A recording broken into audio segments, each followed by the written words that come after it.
name's Kristin Krout, and my career profile that I chose to research this time was an elementary school teacher. And I used a contact that I have from a school district called Fredonia Central School District. Her name is Mary Days, and she is a 4th grade elementary school teacher. The working environment that's involved at Fredonia specifically, it's a semi-small organization compared to other schools that are found in larger cities. From K to 12, it's approximately 1,400 to 1,500 students. So again, relatively small in comparison to schools in larger cities.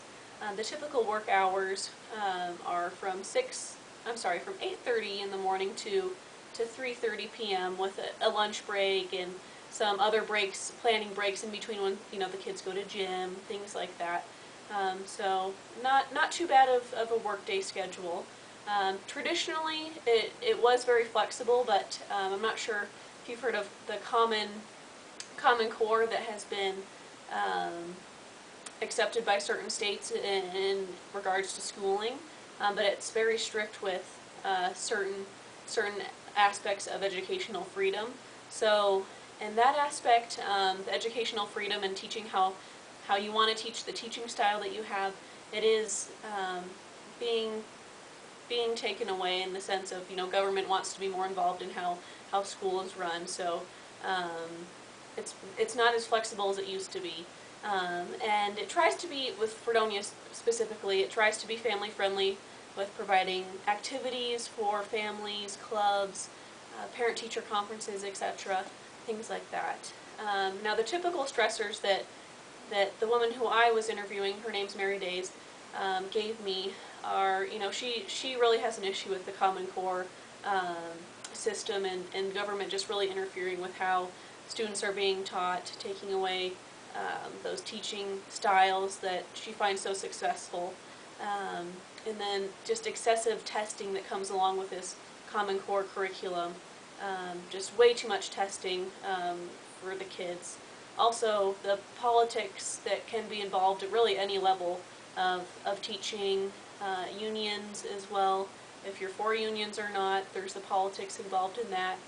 And then another big stressor is just students coming in very, very, very poorly prepared because of their unstable homes, or parents just not being as involved with their kids' education as they should be. So just having to deal with that. Those are some of the typical stressors for Mary, at least. The benefits are pretty good. She says, as a government employed job, health insurance is provided, but that might be changing with Obamacare, and it probably will be. She does really enjoy the long vacation times over the summer especially, that she gets to spend with her kids and just really focusing on family. So the vacation's pretty nice. She does enjoy that, but other than that, she didn't give me other financial benefits or raises, anything like that. Some of the common tasks that she listed, as a teacher there's a lot, but some of the common ones were curriculum preparedness. She has to know a certain curriculum, prepare that, and also really study herself before she can teach her students what she's teaching them. Planning how she's going to teach, things like that. Correcting and giving feedback to the students and giving extra assistance where it's needed. Also watching over the welfare of the students as they're in her care throughout the day, so a babysitter in a sense. And teachers, they can never really allow their personal affairs to affect their day. They can't go take a coffee break if they're feeling tired, or go for an extra lunch or extra bathroom break.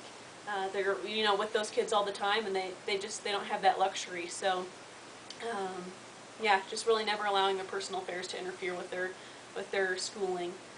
The educational requirements. Now for New York, she's a teacher in New York, so this may be different in other schools, but for her specifically in New York, a teacher must receive their undergraduate degree and then receive their master's degree within 5 years of receiving their undergraduate degree. So it's you can't take a long break in between. You have to get both your undergraduate and your master's degree in order to be a teacher in New York. The starting salary range in New York, again, is about $35,000. Experience salary range in New York can range up to $90,000, and that's if you've been working in that same school district for a while. She knows teachers that are receiving about that amount, so not too bad. Other miscellaneous information that she gave me was that it requires a lot of patience to be a teacher, and a lot of the skills that you learn as a teacher you can apply in other areas of your life, such as planning, scheduling, presentation skills. All of those can be applied in other aspects of your life. And also, disclaimer, I don't know, she feels a lot of pressure from this Common Core way of teaching, and just the government overtaking kind of education and how teaching should be. So if you're the kind of person that wants to teach freely and have a certain way of teaching, it might be a little difficult to be a teacher in the upcoming years, now in the upcoming years as well. So she did caution me about that. And again, I got this from a direct source, a teacher, 4th grade teacher at the Fredonia School District. Thank you.